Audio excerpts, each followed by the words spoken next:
Why am I so hesitant to say Kai Havertz is good? I'm not the only person.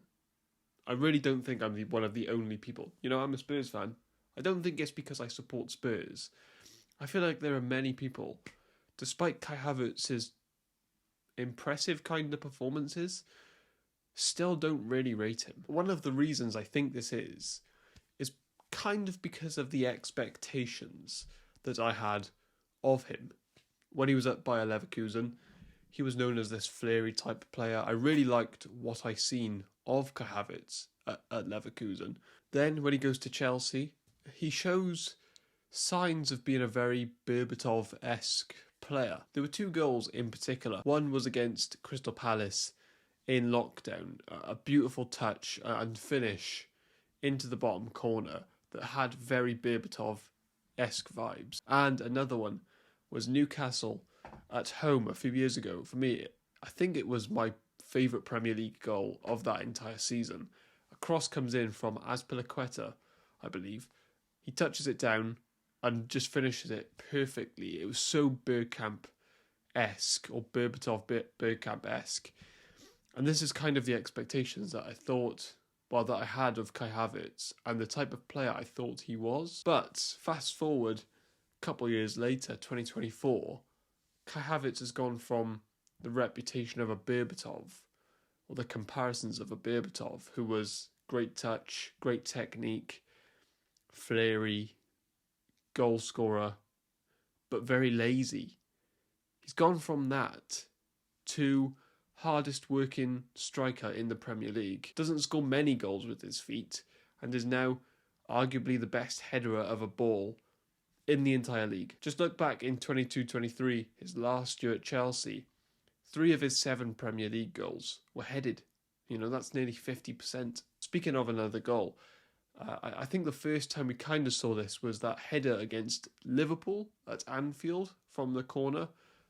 They drew 1-1 that game. Amazing header, really random goal from the corner. Gets up above some really tall Liverpool defenders, beats Alisson, the best keeper in the world, over his head into the far post. Amazing header. But when we look at the form of Kai Havertz now in 2024, I've got some things written down. So 4 goals in his last 4 games, right? So people are talking about Brennan Johnson. You know, he's scored 6 in a row. Well, Kai Havertz has scored 4 in a row. He's got 4 and 4. He also has 6 goals in his last 10 games, which is a very solid return. And this year, he's averaging a goal every 158 minutes, which is, again, very good. It's not Haaland, but who is? One more stat, but a good stat, not one of those bullshit stats people use. He's averaging like 4 shots a game, right? That's more than Harry Kane in the Bundesliga this year. So it shows he's getting in good positions, he's creating chances for himself, and that his movement is, of course, very good.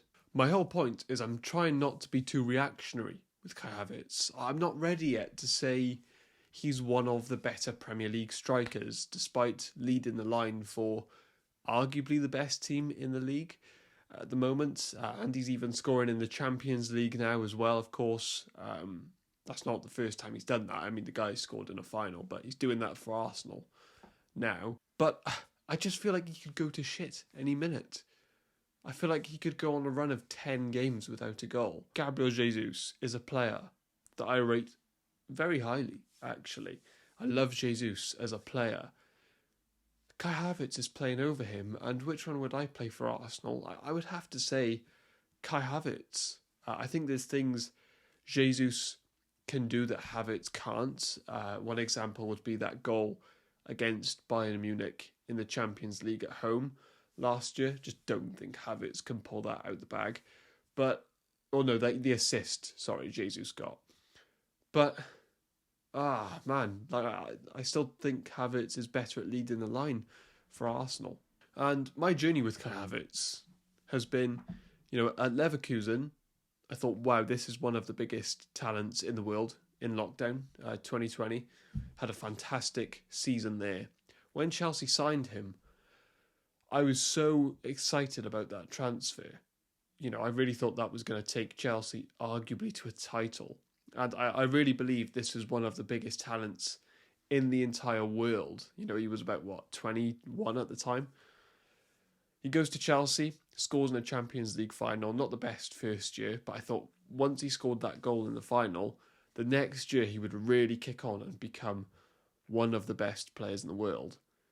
He didn't quite do that. He had to fill in for Lukaku up front. And let's be honest, he did not have a good year. Then goes to Arsenal, and I just do not rate him. When they signed him for 65 million, I just thought it was laughable that they signed him for that much. But clearly there's a plan, and there's something working, right? And he's scoring goals, but I don't rate him. And I don't know how long he has to do it for me to rate him. Because at some point, if he keeps doing this, I have to say he's good at some point. Kai Havertz is a very confusing one. Let me know what you think of Kai Havertz. Is he good? Is he better? Is he one of the better Premier League strikers? I don't know.